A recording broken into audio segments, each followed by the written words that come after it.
ತಾಯಿನೇ ಇಲ್ಲದಂತ ತವರು ಯಾಕೆ ತಂಗಿ ಈ ಒಂದು ಹಾಡನ್ನ ಹಾಡೋದಕ್ಕೆ ಬರ್ತಾ ಇದ್ದಾರೆ. ಜೋರಾದ ಚಪ್ಪಾಳೆಯೊಂದಿಗೆ ವೇದಿಕೆ ಮೇಲೆ ಬರ್ಮಾಡ್ಕೊಳ್ಳೋಣ ಸಚಿನ್ ಅವರನ್ನ.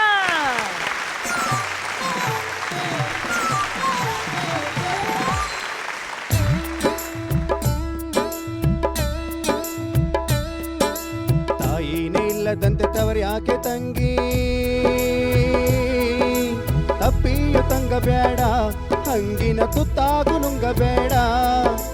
ತಪ್ಪಿಯು ತಂಗಬೇಡ, ಹಂಗಿನ ತುತ್ತಾಗು ನುಂಗಬೇಡ. ಓ ಮನೆ ಮಗಳೇ ಇದು ಬಾಳ ಕಟ್ಟಳೆ, ಓ ಕುಲ ಮಗಳೇ ಇದು ಬಾಳ ಕಟ್ಟಳೆ. ತಾಯಿನೇ ಇಲ್ಲದಂತ ತವರು ಯಾಕೆ ತಂಗಿ, ತಪ್ಪಿಯು ತಂಗಬೇಡ, ಹಂಗಿನ ತುತ್ತಾಗು ನುಂಗಬೇಡ.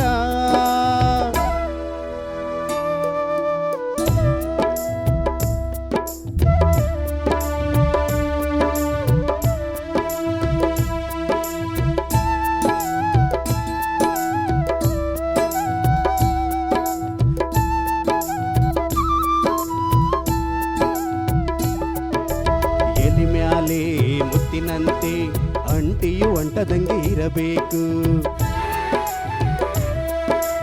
ಊಟದಾಗೆ ಕರಿಬೇವ ಮಾಡಿ ಎಸೆದರು ನಗಬೇಕು. ಮನೆ ಮಗಳು ಬಾಗಿಲಲ್ಲಿ ಬಂದರೆ ಎದೆ ಬಾಗಿಲು ಮುಚ್ಚುತ್ತಾರೆ. ಬೀದಿ ಬಸವ ಬಂದು ನಿಂತ್ರೆ ಕಾಸು ಕಾಳು ಬಟ್ಟೆನಾದ್ರೂ ಹಾಕುತ್ತಾರೆ. ಬಂಧುಗಳು ಬಂಧುರ, ಬಂಧುಗಳು ಬಂಧುರ, ಬಂಧನವೇ ಬಂಧುರ, ನಂಬಬೇಡ ಎಚ್ಚರ, ತುಂಬ ಎಚ್ಚರ. ಅಮ್ಮನೇ ಇಲ್ಲದಂತ ಅರಮಾನೆ ಯಾಕೆ, ಆಳಾಗಿ ಬಾಳಬೇಡ, ಬಾಗಿಲ ಧೂಳಾಗಿ ಕೂರಬೇಡ. ಓ ಮನೆ ಮಗಳೇ ಇದು ಬಾಳ ಕಟ್ಟಳೆ, ಓ ಕುಲ ಮಗಳೇ ಇದು ಬಾಳ ಕಟ್ಟಳೆ. ತಾಯಿನೇ ಇಲ್ಲದಂತೆ ತವರು ಯಾಕೆ ತಂಗಿ, ತಪ್ಪಿಯು ತಂಗಬೇಡ, ಹಂಗಿನ ತುತ್ತಾಗು ನುಂಗಬೇಡ.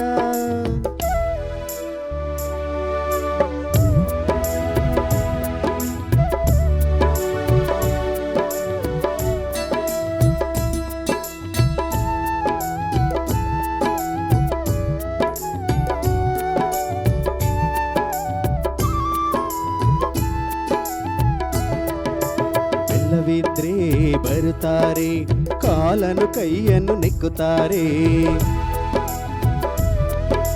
ನಮ್ಮ ಕೈಯ ಚಾಚಿದಾಗ ಕಾಲಿಗೆ ಬುದ್ಧಿಯ ಹೇಳುತ್ತಾರೆ. ಅಮ್ಮನಿಟ್ಟ ಬಾಯಿ ತುತ್ತ ರುಚಿಯ ಶುಚಿಯ ನೆನೆಬೇಕು.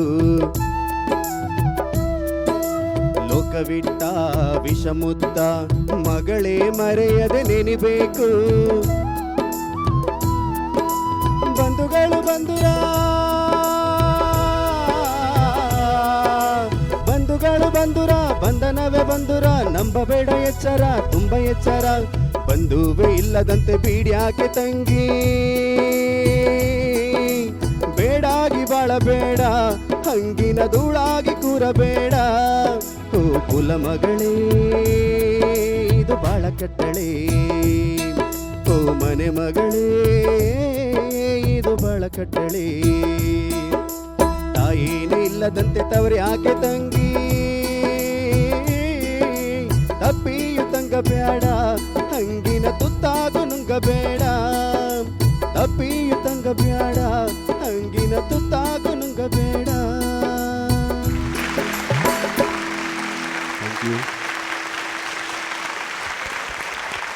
ಈ ಹಾಡನ್ನ ನಾನು ಹಾಲುಂಡ ತವರು ಚಿತ್ರದಲ್ಲಿ ಕೇಳಿದ್ದೇನೆ.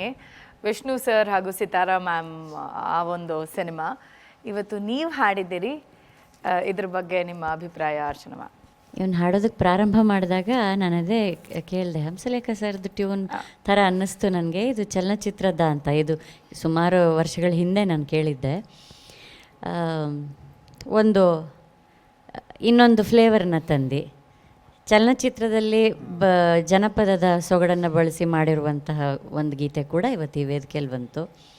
ಖುಷಿಯಾಯಿತು, ಎನರ್ಜಿ ಚೆನ್ನಾಗಿತ್ತಪ್ಪ. ಬಟ್ ಆ ಚರಣದಲ್ಲಿ ಅದು ನೀ ಏನು ಸಂಗತಿ ಮಾಡಿದೆ ಅಂತಲೇ ಕೊನೆಗೂ ಗೊತ್ತಾಗಲಿಲ್ಲ ನನಗೆ.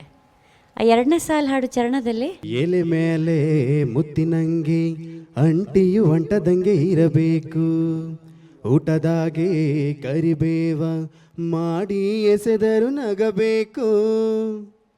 ಅದನ್ನು ಬಿಡಿಸಿ ಹಾಡು ಮಾಡಿ ಎಸೆದರು ನಗಬೇಕು. ಇಷ್ಟು ಸಿಂಪಲ್ ಆಗಿರೋದನ್ನ ಯಾಕೆ ಕನ್ಫ್ಯೂಸ್ ಮಾಡಿಕೊಂಡು ಎಲ್ಲೂ ಅದು ಕರೆಕ್ಟ್ ಸ್ಥಾನದಲ್ಲಿ ಕೂರಲೇ ಇಲ್ಲ ಯಾವ ಚರಣ ಹಾಡುವಾಗ್ಲೂ. ಊಟದಾಗೆ ಕರಿಬೇವ ಮಾಡಿ ಎಸೆದರು ನಗಬೇಕು. But otherwise ನೀಟಾಗಿತ್ತು. ಸುಮಾರು ಕಡೆ ನೀ ಶಾರ್ಪ್ ಯಾಕೆ ಹಾಡ್ತೀಯಾ, ಅದೊಂದು ನೀ ರಿಪೇರಿ ಮಾಡಿಕೊಳ್ಳೇಬೇಕು. ಎಸ್ಪೆಷಲಿ ಹೈ ಪಿಚ್ ಹೋದಾಗ ಶಾರ್ಪ್ ಆಗುತ್ತೆ ನಿಂದು. ಭಾಳಷ್ಟು ಜನದ್ದು ಇಲ್ಲಿ ಟೀಮಲ್ಲಿ ಎಲ್ಲರದ್ದು ಸುಮಾರು ಜನದ್ದು ಪ್ರಾಬ್ಲಮ್ ಅದು. ಹೈ ಪಿಚ್ ಹೋದಾಗ ಶಾರ್ಪ್ ಹಾಡ್ತಾ ಇದ್ದೀರಿ. ತಾಯಿನೇ ಇಲ್ಲದಂತೆ ತವರಿ ಆಕೆ ತಂಗಿ. ಅದ್ರ ಕಡೆ ಒಂಚೂರು ಗಮನ ಕೊಡು ಹೈ ಪಿಚ್ ಹೋದಾಗ. ಮತ್ತೆ ನಿಂಗೂ ಹೇಳ್ತೀನಿ, ನೀನು ಹಾಡೋದನ್ನು ಶ್ರುತಿ ಜೊತೆ ಹಾಡಿ ರೆಕಾರ್ಡ್ ಮಾಡಿಕೊಂಡು ಕೇಳು. ಅವಾಗ ನಿನಗೆ ಗೊತ್ತಾಗತ್ತೆ ನೀ ಎಲ್ಲೆಲ್ಲಿ ಏನು ತಪ್ಪು ಮಾಡ್ತಾ ಇದೆಯಾ ಅಂತ. ಆಯಿತಾ? Otherwise good effort, all the best. Muniraju sir, ಎಲ್ಲ ಕಾಲಮಾನಕ್ಕೂ ಎಲ್ಲ ಹೆಣ್ಣು ಮಕ್ಕಳಿಗೂ ಇದೊಂಥರ ತೀರಾ ಪರ್ಸ್ನಲ್ ಆಗಿ ಇರುವಂಥ ಒಂದು ಸಾಹಿತ್ಯ. ಇದ್ರ ಬಗ್ಗೆ ಯಾರು ಬರೆದಿರೋದು ಯಾರು? ಅವ್ರು ಯಾವಾಗ ಬರೆದ್ರು ಅದು ಒಂದು ರೆಕಾರ್ಡೇ, ಅದು ಇತಿಹಾಸನೇ. ನಿಜ ನಿಜ. ಆದರೆ ಅವರ ಹಾಡುಗಳನ್ನ ಹಾಡಬೇಕಾದ್ರೆ ಭಾಳ ಹುಷಾರಾಗಿರ್ಬೇಕಪ್ಪ, ಎಚ್ಚರಿಕೆಯಲ್ಲಿರಬೇಕು. ನಾನು ಬಯಸ್ಕೊಂಡಿರೋಷ್ಟು ದೇವರಾಣೆ ಯಾರೂ ಬಯಸ್ಕೊಂಡಿಲ್ಲ. ದೇವರಾಣೆ ಅಷ್ಟೇ ಪ್ರೀತಿ ನನ್ನ ಮೇಲೆ ಅವ್ರಿಗೆ.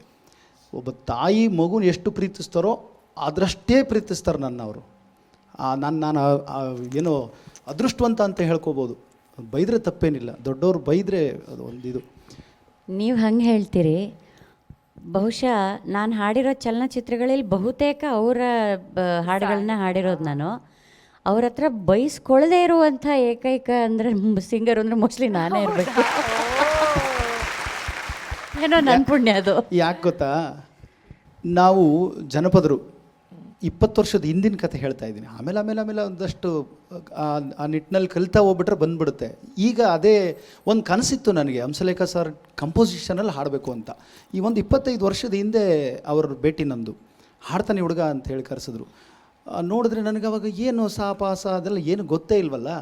ಸುಮ್ಮನೆ ಹೋಗಿ ನಿಂತ್ಕೊಂಡು ಹಾಡಿದೆ. ಧ್ವನಿ ಮಾತ್ರ ಚೆನ್ನಾಗಿದೆ ಕಣೋ ನಿಂದು, ಇನ್ಯಾವಾಗೋ ನೀನು ಕಲಿಯೋದು ಅಂತ ಅಲ್ಲಿಂದ ಹೇಳ್ಕೊಡೋಕೆ ಶುರು ಮಾಡಿದ್ರು. ಒಂದೊಂದೇ ಕಲಿತಾ ಬಂದೆ. ನಾನು ನಿಜವಾಗ್ಲೂ ಅವ್ರನ್ನ ನನ್ನ ಜೀವನದಲ್ಲಿ ಮರೆಯೋಂಗೇ ಇಲ್ಲ. ಆಮೇಲೆ ನನ್ನ ಕನಸನ್ನು ಈಡೇರಿಸಿದ್ರು, ಸಿನಿಮಾದಲ್ಲಿ ಹಾಡಿಸಿದ್ರು.